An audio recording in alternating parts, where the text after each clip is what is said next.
A partir de Toy Story surgieron dos principios creativos. En cierto modo, se convirtieron en mantras, unas frases a las que nos aferrábamos y repetíamos continuamente en las reuniones. Creíamos que nos habían guiado durante la creación de Toy Story y las primeras etapas de Bichos, una aventura en miniatura. Y en consecuencia, nos proporcionaban una gran tranquilidad. El primer principio era: lo importante es la historia. Con lo cual, queríamos decir que no íbamos a permitir que nada, ni la tecnología, ni las posibilidades de merchandising se interpusieran en el camino de nuestra historia. Nos orgullecía el hecho de que los críticos hablasen sobre todo de cómo les había hecho sentir Toy Story y no de la genialidad tecnológica que nos había permitido llevarla a la pantalla. Pensábamos que ello era el resultado directo de haber mantenido siempre la historia como nuestra luz de guía. El otro principio del que dependíamos era: confía en el proceso. Este nos gustaba porque era muy tranquilizador, aunque es inevitable que surjan dificultades y pasos en falso durante una iniciativa creativa, puedes apostar a que el proceso te hará salir adelante. En cierto modo, no era diferente de cualquier aforismo optimista: resiste, querida. Excepto por el hecho de que va a ser nuestro proceso tan diferente al de otros estudios. Sentíamos que teníamos un auténtico poder. Pixar concedía espacio a los artistas, otorgaba control a los directores y confiaba en su gente para resolver problemas. Siempre he recelado de las máximas o normas porque demasiadas veces terminan siendo lugares comunes vacíos que impiden la reflexión. Pero esos dos principios parecían ayudar a nuestra gente, lo cual era positivo, pues no íbamos a tardar en necesitar toda la ayuda que pudiésemos obtener. En 1997 los directivos de Disney acudieron a nosotros con una petición. ¿Podríamos hacer Toy Story 2 para distribuirla únicamente en video, es decir, no en salas de cine? En aquel momento la petición de Disney tenía mucho sentido. En toda su historia, los estudios solo habían estrenado en salas cinematográficas una secuela de una película de dibujos animados, Los Rescatadores en Cangurolandia, en los años 90, y había sido un fracaso. Desde entonces el mercado del video había llegado a ser extremadamente lucrativo, de manera que cuando Disney propuso Toy Story 2 solo para video, un producto con poca demanda y menos condicionamientos artísticos, dijimos que sí. Aunque cuestionábamos la calidad de la mayor parte de secuelas realizadas para el mercado de video, pensábamos que nosotros podíamos hacerlo mejor. Inmediatamente comprendimos que habíamos cometido un terrible error. Todo lo relacionado con el proyecto estaba en contra de aquello en lo que creíamos. No sabíamos apuntar abajo. En teoría, no teníamos nada en contra del modelo solo video. Disney lo trabajaba y estaba haciendo montañas de dinero. No sabíamos cómo hacerlo sin sacrificar la calidad.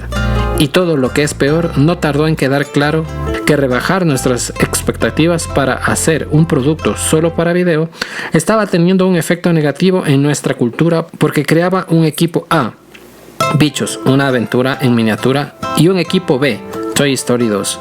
A la gente encargada de trabajar en Toy Story 2 no le interesaba producir una obra de segunda, y más de uno vino a mi despacho para decir no. Hubiera sido una locura ignorar su pasión. Cuando llevábamos unos meses con el proyecto, convocamos a una reunión a los directivos de Disney para exponerles la idea de que el modelo solo video no iba a funcionar con nosotros. No era aquello por lo que apostaba Pixar. Les propusimos cambiar de rumbo y hacer Toy Story 2 para distribución en salas de cine. Ante nuestra sorpresa, aceptaron de inmediato. De repente estábamos produciendo al mismo tiempo dos largometrajes ambiciosos, doblando de la noche a la mañana nuestra producción para salas, lo cual era un tanto alarmante, aunque también parecía una afirmación de nuestros valores fundamentales. Cuando creamos el equipo, me sentí orgulloso de haber insistido en la calidad. Decisiones como esta, pensaba yo, nos aseguraban éxitos en el futuro. La producción de Toy Story 2, sin embargo, se iba a ver severamente perturbada por una serie de falsos supuestos por nuestra parte. Puesto que solo era una secuela, nos dijimos no iba a ser tan arduo como hacer la original. Como el equipo de creativos que había realizado Toy Story estaba centrado en bichos, una aventura en miniatura, elegimos a 2 experimentados animadores y directores primerizos para realizar Toy Story 2. Todos dimos por hecho que un equipo inexperto, siempre que estuviera apoyado por otro equipo experimentado, sería capaz de repetir el éxito de nuestra primera película. Reforzaba nuestra confianza el hecho de que las líneas maestras del argumento de Toy Story 2 ya habían sido pergeñadas por John Lasseter y el equipo original de Toy Story. Por error, Woody era vendido en un mercadillo a un coleccionista que, con vistas a conservar el valor de los juguetes, los guardaba bajo llave para que nadie jugase con ellos y venderlos a un museo de Japón. Los personajes eran conocidos, el aspecto estaba creado, el equipo técnico tenía experiencia y destreza y nosotros, en tanto que empresa, poseíamos un profundo conocimiento del proceso de producción de una película. Pensábamos que lo teníamos todo previsto. Nos equivocábamos. Cuando llevábamos un año de producción, empecé a captar síntomas del problema. En esencia, los directores estaban uniendo fuerzas para pedirle más tiempo a John y trataban de hacerse un hueco en su agenda para aprovechar sus conocimientos. Eso era aterrador. A mi modo de ver, quería decir que por mucho talento que tuviesen individualmente, a los directores de Toy Story 2 les faltaba confianza y no ligaban como equipo. Y por otra parte estaban las bobinas. En Pixar, los directores se reunían cada tantos meses para visionar las bobinas, es decir, animaciones de sus películas montadas junto con lo que llamábamos músicas y voces de referencia. Las primeras bobinas son una aproximación muy tosca de lo que será el producto final. Son defectuosas y desordenadas, con independencia de lo bueno que sea el equipo que las está creando. Pero visionarlas es la única forma de apreciar lo que necesita arreglarse. No se puede juzgar a un equipo por las primeras bobinas, pero sin embargo, esperas que con el tiempo las bobinas mejoren. En este caso no mejoraban y pasaban los meses y las bobinas seguían mostrando diferentes grados de insuficiencia. Alarmados, algunos de nosotros comentamos nuestros temores con John y el equipo creativo original de Toy Story. Nos aconsejaron que concediésemos más tiempo y que confiáramos en el proceso, hasta después del estreno de Bichos, una aventura en miniatura, durante el fin de semana de Acción de Gracias de 1998. John no tuvo tiempo de sentarse y echarle una penetrante mirada a lo que habían realizado hasta ese momento los directores de Toy Story 2. Entonces se metió en una de las salas de proyección para ver las bobinas. Un par de horas más tarde salió, vino directamente a mi despacho y cerró la puerta. La palabra que dijo fue desastre. La historia era vacía, predecible y sin tensión. Y el humor no hacía gracia. Habíamos ido a Disney insistiendo en ir a fondo y rechazando la idea de apostar por un producto de segunda categoría. Ahora cabía preguntarse, ¿lo estábamos haciendo? No cabía la posibilidad de seguir adelante con la película tal y como estaba. Era una crisis total. Sin embargo, teníamos la amenaza de una reunión en Disney antes de que lográsemos trazar un plan para arreglarla. Había sido programada de antemano para mantener informados a los directivos de Disney sobre Toy Story 2. Andrew, que actuaba con frecuencia como el brazo derecho de John, en diciembre se llevó a Burbank una versión profundamente defectuosa de la película.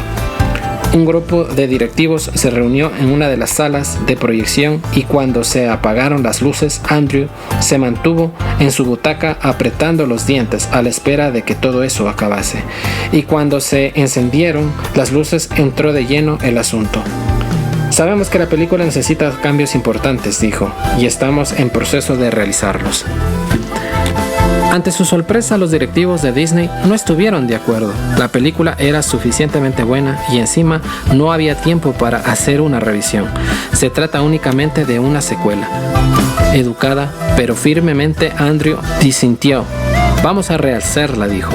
Después, en Pixar, John le dijo a todo el mundo que descansase durante las vacaciones porque a partir del 2 de enero íbamos a rehacer por completo la película. Al mismo tiempo, tratamos de mandar un mensaje rápido y claro. Enderezar el barco iba a requerir que todo el mundo acudiese al puente. Pero primero debíamos tomar una decisión difícil. Resultaba obvio que para salvar la película se requería un cambio en lo alto. Sería la primera vez que me iba a ver obligado a decirles a los directores de una película que serían reemplazados, y eso no era nada fácil. Ni a John ni a mí nos apetecía darles la noticia de que estaban despedidos y que John se haría cargo de Toy Story 2. Pero tenía que hacerse. No podíamos ir a Disney pidiendo a coro la oportunidad de hacer un estreno en salas de cine, insistir en nuestra excelencia y después entregar un subproducto. Los directores quedaron conmocionados y nosotros también. En cierto modo les habíamos fallado y les habíamos hecho daño al ponerlos en un puesto para el que no estaban preparados. Nuestro papel en ese fracaso exigía de mi parte cierta reflexión. ¿Qué era lo que se nos había escapado? ¿Qué nos llevó a hacer unas suposiciones tan incorrectas, a no intervenir cuando crecía la evidencia de que la película tenía problemas? Era la primera vez que encargábamos a alguien una misión creyendo que podría cumplirla y luego descubríamos que no. Yo quería entender por qué.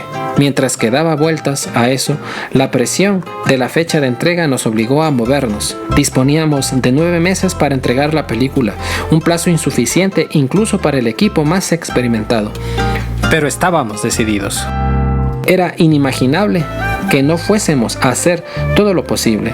Nuestra primera ocupación fue mejorar el guión. Enderezar sus fallos sería responsabilidad del grupo que emergió orgánicamente durante la producción de Toy Story. Los componentes de este grupo, al que a partir de un momento determinado empezamos a conocer como el Brain Trust, eran 2 probados solucionadores de problemas que juntos trataban magníficamente a la hora de diseccionar escenas que eran un fiasco total. En el próximo capítulo hablaré más de Brain Trust y de su forma de funcionar, pero su característica más sobresaliente era su capacidad para analizar el latido emocional de una película sin que ninguno de sus miembros se sintiera aludido o se pusiese a la defensiva. Debo aclarar que era un grupo que hubiéramos de crear, pero era una gigantesca ayuda para todos. El grupo iba a crecer más adelante, pero en ese momento se componía de 5 miembros: John, Andrew Stanton, Pete Docter, Joe Ranft y Lee Unkrich, un virtuoso editor procedente de una pequeña población de Ohio, cuyo nombre parece sacado de una película de Pixar. Chagrin Falls. Lee se unió a nosotros en 1994 y se había hecho notar de inmediato por su extraordinario sentido del ritmo. Ahora, John lo aupó al puesto de codirector de Toy Story 2. Los 9 meses siguientes supusieron el calendario de producción más extenuante que hayamos sufrido nunca. El crisol en el que se había forjado la más auténtica identidad de Pixar.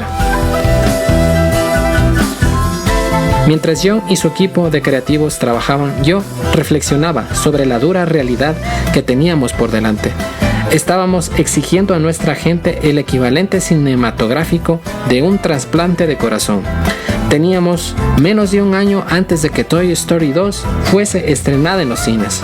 Llegar a tiempo iba a llevar a nuestro personal al borde del colapso y seguramente habría que pagar un precio por ello. Pero pensaba también que la alternativa, aceptar la mediocridad, tendría consecuencias mucho más destructivas. El problema más grave de la película, cuando John convocó a su equipo, era que se trataba de una historia de fuga, con un arco predecible y no muy emotivo. La historia transcurría 4 años después de los acontecimientos de Toy Story y giraba en torno a si Woody decidiría aceptar la regalada y protegida, pero aislada existencia, la vida de un objeto de colección que al coleccionista le imponía. ¿Iba a luchar o no por la posibilidad de regresar a casa con Andy, su propietario original? Para que la película funcionase, los espectadores debían creer que era real la disyuntiva sopesada por Woody: regresar a un mundo en el que Andy se haría mayor algún día y se desharía de él, o permanecer en un lugar seguro sin nadie que le amase. Pero como los espectadores sabían que la película era de Pixar y Disney, se limitarían a dar por descontado que habría final feliz, es decir, que Woody decidiría regresar para reunirse con Andy. Lo que la película necesitaba eran razones para creer de que Woody se enfrentaba a un dilema. O dicho en otras palabras, lo que necesitaba era drama. La película empieza con Woody preparándose para ir a un campamento de verano con Andy, pero se le descose un brazo y ello provoca que el chico lo deje en casa y que la madre lo guarde en una estantería. En ese momento, el Brain Trust introdujo el primero de los dos cambios clave. Añadió un personaje llamado Quizzy, el pingüino, que le cuenta a Woody cómo lleva meses en esa misma estantería debido a que ya no le funcionaba el silbato. Quizzy introduce muy pronto la idea de que por muy querido que sea un juguete, cuando se rompe tiene muchas posibilidades de ser almacenado o descartado, quizá para siempre. En ese momento, Quizzy establece el tono emocional de la historia. El segundo cambio fundamental impulsado por el Brain Trust fue dar fuerza a la historia de Jessie, una muñeca vaquera que amaba a la niña que era su dueña, igual que Woody amaba a Andy, pero que fue abandonada cuando la niña dejó atrás sus juguetes. El mensaje de Jessie a Woody, que es dolorosamente transmitido con una secuencia de montaje acompañado por una canción de Sarah McLachlan, Cuando ella me amaba, es que no importa lo que desees o lo mucho que te afecte, algún día Andy dejará de lado las cosas infantiles. Jessie recoge el tema introducido por Quizzy, y su atrevida interacción con Woody permite que dicho tema, antes solo implícito, sea discutido abiertamente. Con la incorporación de Quizzy y Jessie, la decisión de Woody se hace más difícil.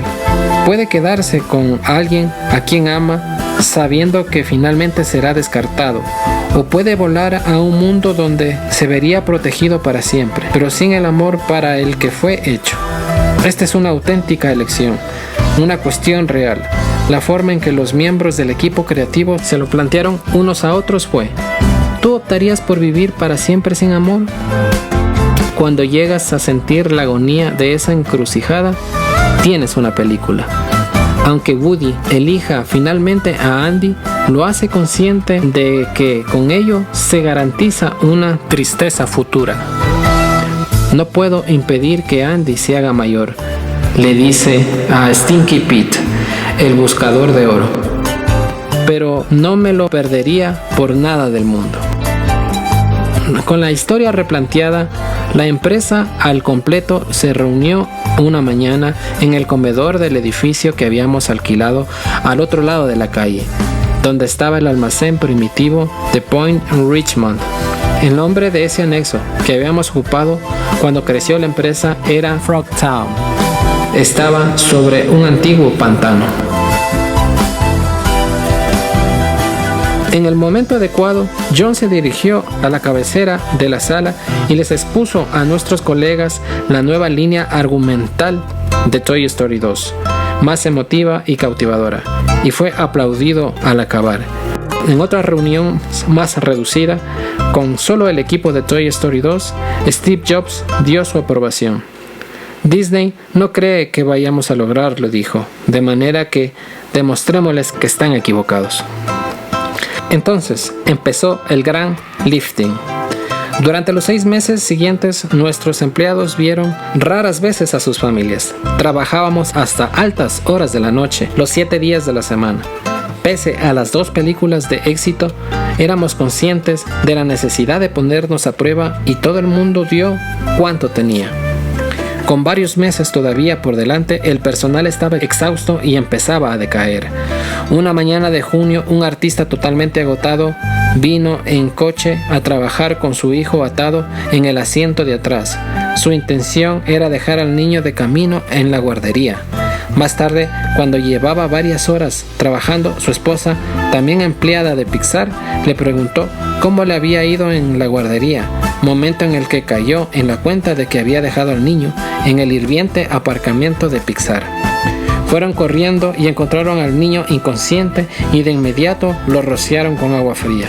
Afortunadamente, la criatura se encontraba bien, pero el trauma de ese momento, lo que podría haber pasado, me quedó profundamente grabado en la mente. Exigir tanto a nuestro grupo, incluso a pesar de que deseaba darlo, no era de recibo.